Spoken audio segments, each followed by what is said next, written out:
Hi, this is Murtaza Shakir and welcome to another video to help you stay healthy effortlessly. This video is about understanding what is autoimmune disorder, what are the causes, what are the possible solutions. I have a list of triggers which basically leads to flare up in the disease. So this list is created from my experience with working with clients with struggling with either rheumatoid arthritis or ulcerative colitis or skin issues like eczema and psoriasis.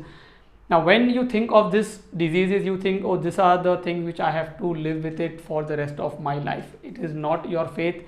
If you do the proper changes, if you can identify the trigger, eliminate it, you can put the condition into remission. So let's understand what is autoimmune disease. Now, as the name suggests, it is involving immunity. So when you talk about immunity, consider this as a defense mechanism like your army, navy, or your air forces, whose job is to protect the country from the enemy. Now, when the immunity becomes hyperactive, or when the defense people become hyperactive, they cannot distinguish between the enemy and the citizen. Similarly, body's immunity cannot distinguish between what is bad and what is its own body's thing. So like, if the immunity is attacking the thyroid, then you have Hashimoto's thyroid. When the immune system is attacking your own gut, which leads to ulcers and leading to ulcerative colitis. So when you identify the trigger of the hyperactivity or hypersensitivity of the immune system, you have to eliminate that. Now, what is the medicine? What are the conventional way of suppressing the symptom? Because it is necessary when the immune system is hyperactive. The conventional treatment is using steroids or immunosuppressants. Both of them does the job of suppressing and lowering your immune system, which could be required in terms of emergencies and saving life, because when the immune system is hyperactive, it is attacking, you have to suppress it. But again, that is not the long-term solution. You can take the benefit of medicine if it is required, but do not be dependent on it. Work on finding the cause, which we'll be discussing. Now, is it genetic? Yes, in some cases it is genetic. It could be running in your family, so you might have that. But again, we have something known as epigenetics, where you change the environment, you change the mindset, you change the lifestyle, and that can help you put the condition back into remission. But what if it is not genetic? Like, none of your parents, your grandparents have this condition, and you are the first person who is having this, and that is because of the root causes and the list of triggers which you have incorporated in your lifestyle, which is leading to this.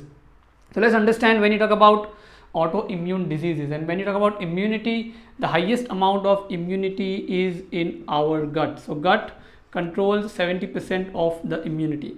Now, when the functioning of the gut is not right, when the gut is inflamed, or when you damage the entire functioning of gut, you trigger the flare-ups and the symptoms and the autoimmune diseases.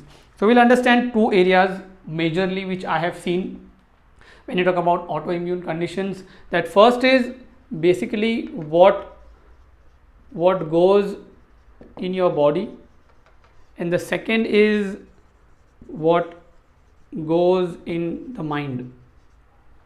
Now, both of these are directly damaging your gut health, which is compromising your immunity, making it hyperactive, overactive, and which is troubling your own body. Instead of defending your body and protecting your body, it is damaging the own body.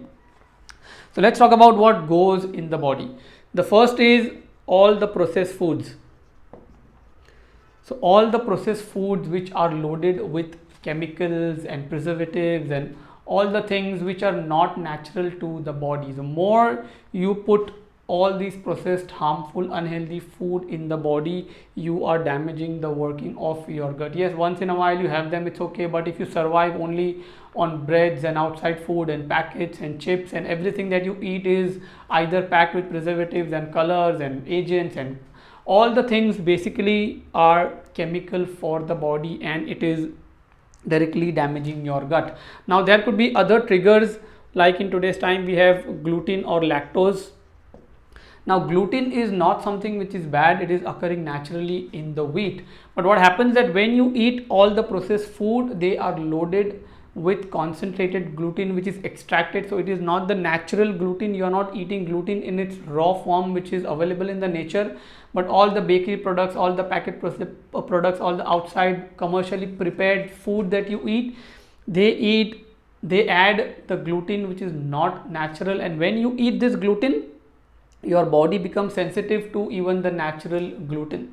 So yes, if you have the trigger, you can identify the gluten and lactose, you can eliminate those food initially to eliminate the flare-ups and the symptoms, but over a period of time, make sure you are working on building and strengthening your gut health so that you can again start incorporating those food easily and slowly in your lifestyle.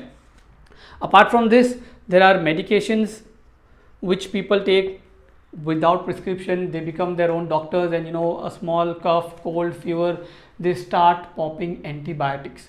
When you abuse your body with antibiotics without the proper cause, you are damaging the gut bacteria, which plays a very critical role in your immunity. And I've seen with a lot of people who struggle with allergy issues and asthma issues, they abuse their body with unnecessary use of antibiotics and painkillers. The thing which can be resolved by taking some rest, you have to take antibiotics and painkillers, and again you are not completing the course of antibiotics, you just take 1 or 2 and then you are off. So the body is becoming resistant to those antibiotics, and the entire gut flora gets disturbed because of unnecessarily use of antibiotics. Apart from that is drug abuse. So any kind of alcohol, smoking, vaping, you name the drug, tobacco, everything is damaging your gut, and it is going to compromise your immunity, leading to higher chances of autoimmunity. So no drug abuse is acceptable.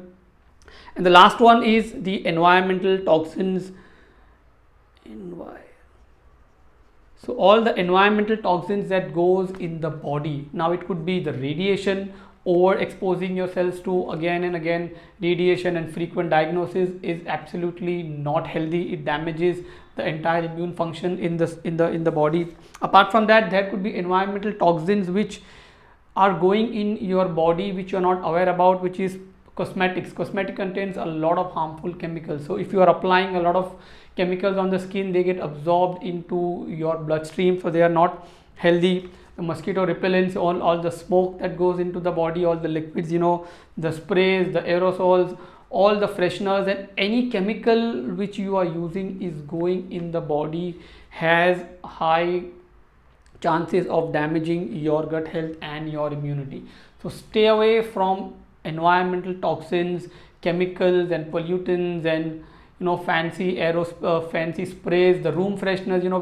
When you walk in the room, there are sprays which throws those mist. So that is again going into your body, in your bloodstream, either through your breath or through your mouth or through your skin. So anything that is going in your body through the breath, through the mouth or via skin can damage your gut. Now apart from these, the other important, and I believe this plays even a major role with clients I've seen in terms of people who are struggling with autoimmune disorders, is what goes in their mind, which is the mental and emotional stress. Now a day-to-day stress, it's okay, you have examination stress, you have a fear of attending an important meeting or giving an important presentation, or you have a big day in your life. That stress and anxiety is okay, once in a while it comes and goes. But what is harmful is the perpetual chronic stress. One of them is suppressing your emotions. So emotional suppression is one of the major reason I have come across when I deal with clients, people who are struggling with autoimmune disorders. Now this emotional suppression is mainly in two areas. It is either in your family, which is in your relationship, or it is work related. So the emotional suppression is something to do with your family, with your wife, with your kids, with your parents, with your extended family. Something has happened in the family, or it could be work, or it could be also an abuse or a trauma in the past. So a childhood trauma, something that has happened to you and you cannot let go of in your heart, in your mind. You are suppressing that, you are not letting it go. So the moment you let go, the moment you forgive, the moment you accept, or the moment you detach from that environment, it could be the work environment, it could be the toxic relationship that you are living in, or it could be just going and asking for forgiveness or forgiving the person who has done the trauma, or who is responsible for the trauma or the abuse. You let go of your body's stress, and then you start healing the gut as well. Because when the mind is under any kind of mental and emotional stress, the gut, which is the digestive system, is directly compromised, because when there is stress, the body is working under the influence of sympathetic nervous system, which cannot allow the body to heal, which is also suppressing body's immune system. So you have to identify the stress, the trigger, the fear, the guilt. If you are not enjoying life on a daily basis, when you wake up in the morning, you cannot find joy in your daily activities, it is going to create IBD, inflammatory bowel diseases, all the gut issues, arthritis, pain in the joints, skin issues, all that I have personally seen that the major cause is what is going in the mind. Yes, what is going in the body through your nose, through your breath, through your mouth, and through the skin is equally important. So if you can find the trigger is here, identify, eliminate them, work on strengthening your body. And if you feel that the trigger is here, you have to find and eliminate the trigger. Apart from this, other factors could be your water intake. If you're not getting adequate amount of water, it is going to put stress on your digestive system. The next factor could be your sleep. If you are not getting good amount of sleep, good quality of peaceful night sleep, your immune system, your gut health will be compromised. So yes, there is autoimmune, there is disease, but there is also the possibility to heal, because I have seen personally with clients who are suffering from ulcerative colitis, arthritis for years, asthma for years, they have able to overcome. I was struggling with fibromyalgia myself. I have people who have been struggling, and they are able to put it back into the remission when you identify the root cause, when you take the right step. And if you have to take medicines at start, to suppress, for the life saving, it is important, but ultimately work on finding the root causes either in the food or in your mind or in your water intake, hydration, or in your sleep.